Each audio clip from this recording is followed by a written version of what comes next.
JEK TV News, dari data menjadi berita, tajam, aktual, dan berimbang. Pemirsa JEK TV, Jakarta, Asosiasi Pengemudi Ojek Online atau Ojol menyampaikan aspirasi mereka di hadapan Komisi 5 DPR RI dalam rapat dengar pendapat umum yang digelar Rabu siang di Kompleks Parlemen, Senayan. Para pengemudi menuntut penurunan biaya jasa aplikasi dari 20% menjadi hanya 10%. Satu persatu para perwakilan ojol menyiapkan keluhannya. Eki Zakia Aziz menyuarakan keluhan terkait skema program Argo Goceng atau Aceng yang dinilai tidak manusiawi. Para pengemudi merasa terbebani dengan biaya operasional seperti pembelian bensin, sementara penghasilan terus tergerus oleh potongan aplikasi. Hal senada disampaikan Igun, pengemudi lainnya. Ia mengungkapkan, para aplikator kerap tidak mematuhi aturan Kementerian Perhubungan. Bahkan dalam praktiknya, potongan komisi bisa mencapai 50% per perjalanan. Di dalam ruangan mereka menyerahkan bukti apa keluhan yang dialami mereka selama puluhan tahun. Berkas lembaran putih folio diserahkan di meja pimpinan Komisi 5 DPR. Maksudnya slot itu, jadi Grab ini setelah dia memotong potongan sebesar 20% bahkan lebih, nah yang ikut program slot itu disuruh bayar lagi. Udah dipotong 20% bahkan lebih, disuruh bayar lagi. Jadi emang itu opsional, benar. Tapi kan orderan ini jadi terbelah. Di skip orderan, hanya diutamakan untuk yang bayar 3.000 sampai 20.000 yang ikut program. Jadi orderan ini di skip Pak, disimpan, nanti didahulukan, diprioritaskan untuk driver yang bayar. Nah akhirnya driver yang tidak ikut program itu jadi sepi, jadi ayam.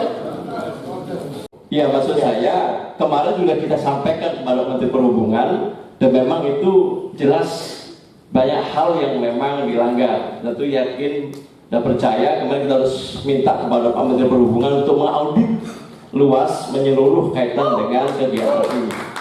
Program Aceng yang mereka buat, program Aceng, yaitu aplikasi serba goceng, maksudnya Pak. Jadi Pak, kalau nggak ngerti goceng 5.000 Pak. Jadi itu aplikasi driver, walaupun itu customer membayar 30.000, yang masuk di kami hanya 5.000 Pak. Di mana rasa kemanusiaan itu? Padahal kami hanya pakai jaringan aplikasinya aja. Bensin kami, tenaga kami, resiko di jalanan kami tanggung sendiri Pak.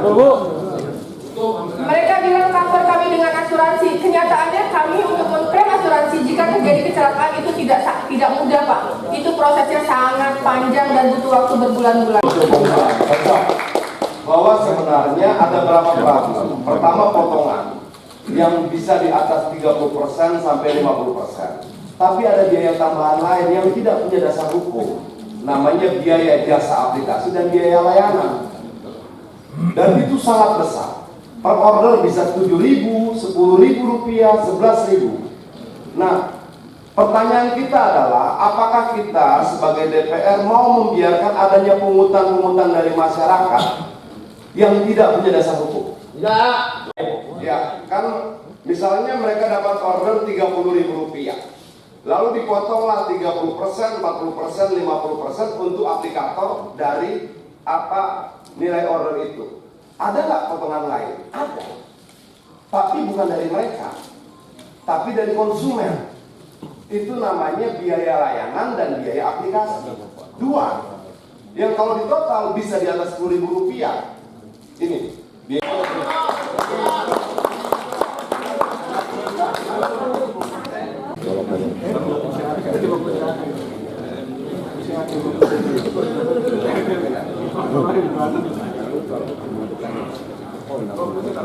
Gimana Pak? Pengen diakui atau gimana?